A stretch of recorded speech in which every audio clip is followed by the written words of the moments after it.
All right, so we want to do 12.1 number 36, which says what? Do the matrix. Do the matrix. It sounds like a dance. Okay, how about use an augmented matrix to solve the system of equations? And they told us that x minus 2y is 9, and 3x plus 4y is 7. Yeah. Okay, so how do I make an augmented matrix out of this? You'd have to know Negative when two. Okay, so I'm hearing -2 and 9. What was the first one? 1? Why 1? We only have It's one just X. x. Perfect. It's a plain x, and there is an x, right? Okay, what do you get out of 3x plus 4y is 7? 3, 4, and 7. 3, 4, and 7. That's the easy bit. Okay, That's good. easy. Yes. Awesome. Now what? We panic, we don't know what to do. Okay. Panic, right? Okay. I want to get rid of this guy. Yeah. That's my plan. The reason I want to get rid of this guy is a little bit silly with these ones. Basically, I want to get rid of the x's in one of the equations so I know what y is, right? And then I can use that information to solve the other equation. Does that make sense? So how do I get rid of this 3 here? What am I allowed to do with matrices? Add and Yeah. multiply. I'm allowed to add rows together, multiply rows by numbers, and interchange rows. Okay, interchange rows won't be needed on this one. But here, what would I multiply the first row by so I could get rid of that 3? 3. Negative 3. -3 maybe? Okay, so I'm going to do first things first. Row 1 turns into -3 row 1. Go that? I think so. Okay. And so I'll get what? -3, 6, -27. And what do you do with the second row? Yeah, nothing. So you got 3, 4, 7 still. Okay, now what? Okay, so I'm gonna You just want to apply the first one a second. I'm gonna add row 1 and row 2. Yeah. Just like way writing out this Yeah. Yeah, this is elimination, right? And I'm writing out lots of steps and I drop the variables off. Yeah, it's just shorthand elimination.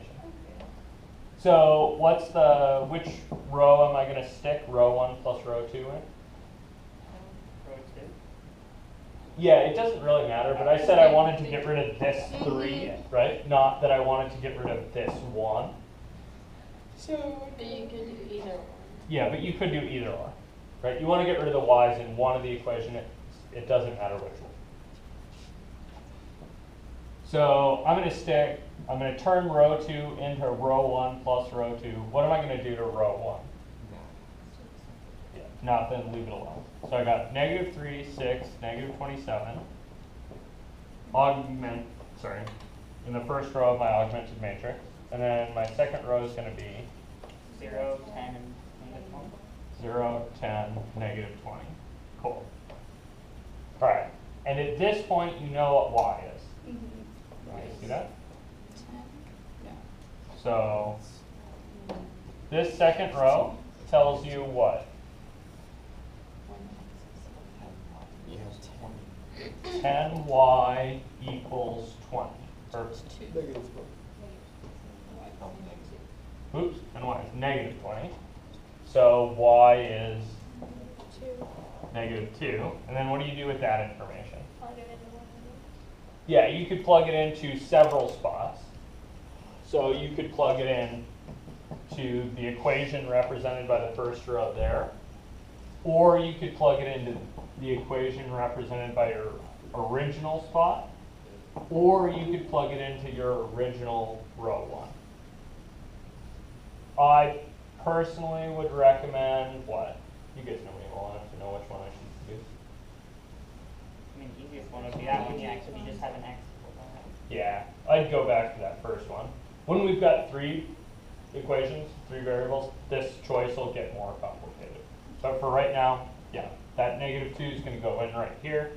So I'm going to get, let's see, I knew x minus 2y was 9. When I take my y as negative 2 and put it in there, what do I get? X plus 4 is 9. And so x has to be 5. Cool. How do I present my answer? It's an ordered pair, and it's 5, negative 2. And what does 5, negative 2 mean to you? Where those lines fit. Yeah, that's where those 2 lines hit each other. Cool. Questions there? Why? Yeah, so with 2 equations and 2 unknowns, right? This isn't particularly easy, No. right? I maybe would have even seen a different way to do this, right? Like back in Algebra 1, I would have probably multiplied this first equation by 2 and then squished them together and gotten what x was right away. You guys see that? The reason you do this isn't to solve 2 by 2 equations like this. It's to solve them when you've got maybe 6 or 8 equations with 6 or 8 variables, right? Or even with 3. This gets to be a disaster if you try to chase it around with the equations, because you kind of don't know how to, you don't have a plan in mind, right? You just start combining equations and hope that 2 of the variables will go away, but they probably won't. So you'll chase this around for hours. But with the matrix, you have a plan. You start in the bottom left, and then you make a 0 out of a little triangle there. So with 3 by 3, you'll start here, then you'll do this one, then you'll do this one, and then you'll know what z is. So you'll want to get zeros in these spots. This is dropping an x out of the last equation. Then you'll drop an x out of this other equation. Then you can use the fact that those are only about y and z to drop the y out of this last equation. That'll tell you what z is. Then you can stick it back in. I know that seems like a lot of steps, Right. but if you try one without this technique, it takes forever. Cool? You just plug in numbers. Just plug in numbers until you get lucky. What's the Wolfram Alpha or something? Yeah, that's the other thing is, if I can figure out how to turn it into a matrix, I can plug it into a computer program much, much easier.